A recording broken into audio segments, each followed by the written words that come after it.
6 ಗಂಟೆ ಅಂತ ಬಂದಿದ್ದೇವೆ. 6 ಗಂಟೆಯಿಂದ 7 ಗಂಟೆ ತನಕ ನನ್ನ ಆಫೀಸಲ್ಲಿ ಕಾಯ್ತಿದ್ದೆ. ಬಂದು ಖಂಡಿತವಾಗಿಯೂ ಪೊಲೀಸರು ಅವರ ಕರ್ತವ್ಯವನ್ನು ಮಾಡಿದ್ದಾರೆ. ಯಾವುದೇ ನೋಟಿಸ್ ಕೊಟ್ಟು ಅದನ್ನು ಕೊಡಿಸಲಿಕ್ಕೆ ನಾವು ಯಾವುದೇ ರೀತಿಯ ಡಕಾಯಿತ ಅಥವಾ ಯಾವುದೇ ರೀತಿಯ ನೋಟಿಸ್ಗೆ ಹೆದರಲ್ಲ. ನನ್ನ ಹೇಳಿಕೆ ಬಗ್ಗೆ ನನಗೆ ಹೆಮ್ಮೆ ಇದೆ. ಯಶ್ಪಾಲ್ ಸುವರ್ಣ. ವೇದ ಔಷಧಿ ಸಂಸ್ಥೆಯ ಗುಣಮಟ್ಟದ ಔಷಧಿಗಳು ಈಗ ಕೈಗೆಟಕುವ ದರದಲ್ಲಿ. ವಿವಿಧ ಆರೋಗ್ಯ ಸಮಸ್ಯೆಗಳಿಗೆ ಅನುಭವಿ ವೈದ್ಯರಿಂದ ಚಿಕಿತ್ಸೆ ಮತ್ತು ಸಲಹೆ. ವೈದ್ಯರ ಸೇವೆ ಸೋಮವಾರ, ಬುಧವಾರ ಮತ್ತು ಶನಿವಾರ ಬೆಳಗ್ಗೆ 10 ರಿಂದ ಮಧ್ಯಾಹ್ನ 2ರವರೆಗೆ. ವೈದ್ಯರತ್ನಂ ಆಯುರ್ವೇದ ಮೆಡಿಕಲ್ ಮತ್ತು ಕ್ಲಿನಿಕ್ ಮಂಜೇಶ್ವರ. ಕರೆ ಮಾಡಿ 9497431005. ನಿಮ್ಮ ಆರೋಗ್ಯ ನಮ್ಮ ಜವಾಬ್ದಾರಿ. ಇಂದೇ ಭೇಟಿ ನೀಡಿ.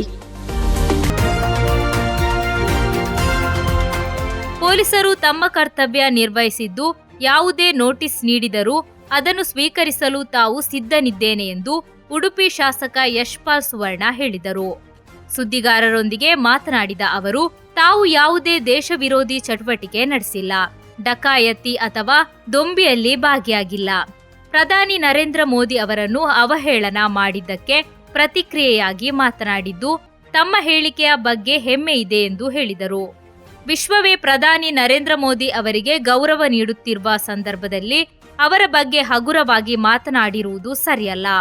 ನೀಟ್ ಪ್ರಶ್ನೆ ಪತ್ರಿಕೆ ಸೋರಿಕೆ ವಿಚಾರದ ಪ್ರತಿಭಟನೆಯಲ್ಲಿ ಇತರ ವಿಷಯಗಳನ್ನು ಪ್ರಸ್ತಾಪಿಸಲಾಗಿದ್ದು, ಪ್ರತಿಭಟನೆಯಲ್ಲಿ ಭಾಗವಹಿಸಿದ್ದ ಕೆಲವರಿಗೆ ಕ್ರಿಮಿನಲ್ ಹಿನ್ನೆಲೆ ಇದೆ ಎಂದು ಆರೋಪಿಸಿದರು.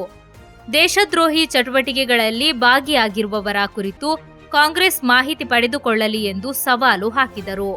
ದೆಹಲಿ ಪ್ರತಿಭಟನೆ ವೇಳೆ ಕಾಂಗ್ರೆಸ್ ಹೀನಾಯವಾಗಿ ವರ್ತಿಸಿದ್ದು, ಸಂಸತ್ತಿನಲ್ಲಿ ಈಡಿಯಟ್ ಎಂಬ ಪದ ಬಳಕೆ ಮಾಡಿರುವುದು ಪಕ್ಷಕ್ಕೆ ಗೌರವ ತರುವ ವಿಚಾರವಲ್ಲ. ಮೊದಲು ಕಾಂಗ್ರೆಸ್ ತನ್ನದೇ ನಾಯಕರನ್ನು ತಿದ್ದಿಕೊಳ್ಳಬೇಕು ಎಂದು ಟೀಕಿಸಿದರು. ರಾಜ್ಯ ಸರ್ಕಾರದ ವಿರುದ್ಧ ವಾಗ್ದಾಳಿ ನಡೆಸಿದ ಅವರು, ಉಡುಪಿ ಜಿಲ್ಲೆಯಲ್ಲಿ ಶಿಕ್ಷಣ ಕ್ಷೇತ್ರಕ್ಕೆ ಸಮರ್ಪಕ ಅನುದಾನ ದೊರೆಯುತ್ತಿಲ್ಲ. ಶಾಲಾ ಕಟ್ಟಡಗಳು ಸೋರಿಕೆಯಾಗುತ್ತಿದ್ದು, ಅಂಗನವಾಡಿಗಳಲ್ಲಿ ಮೊಟ್ಟೆ ವಿತರಣೆ ಸ್ಥಗಿತಗೊಂಡಿದೆ. ಕರಾವಳಿ ಭಾಗಕ್ಕೆ ಅನುದಾನ ಹಂಚಿಕೆಯಲ್ಲಿ ತಾರತಮ್ಯ ಮಾಡಲಾಗುತ್ತಿದೆ ಎಂದು ಆರೋಪಿಸಿದರು. ತಮ್ಮ ವಿರುದ್ಧ ಉಡುಪಿ ನಗರ ಪೊಲೀಸ್ ಠಾಣೆಯಲ್ಲಿ ದೂರು ದಾಖಲಾಗಿರುವ ಕುರಿತು ಪ್ರತಿಕ್ರಿಯಿಸಿದ ಅವರು, ಕಾಂಗ್ರೆಸ್ ಸರ್ಕಾರ ಅಧಿಕಾರದಲ್ಲಿರುವುದರಿಂದ ಇಂತಹ ಬೆಳವಣಿಗೆ ಸಹಜ. ಆದರೆ ಇದರಿಂದ ಉಡುಪಿ ಜಿಲ್ಲೆಯಲ್ಲಿ ಬಿಜೆಪಿ ಶಕ್ತಿ ಮತ್ತೊಮ್ಮೆ ಸಾಬೀತಾಗಿದೆ ಎಂದು ಹೇಳಿದರು.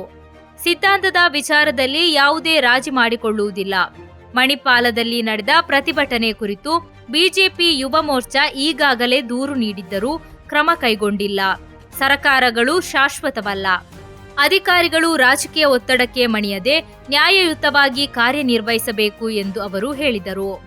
ಪ್ರತಿಭಟನೆಗಳ ವೇಳೆ ಪೊಲೀಸರನ್ನು ಅವಹೇಳನ ಮಾಡಲಾಗಿದ್ದು, ರಾಜಕೀಯ ಒತ್ತಡದಿಂದ ಪೊಲೀಸರು ನಿರ್ಬಂಧಿತ ಪರಿಸ್ಥಿತಿಯಲ್ಲಿ ಕೆಲಸ ಮಾಡಬೇಕಾಗಿದೆ ಎಂದು ಯಶ್ಪಾಲ್ ಸುವರ್ಣ ಆರೋಪಿಸಿದರು.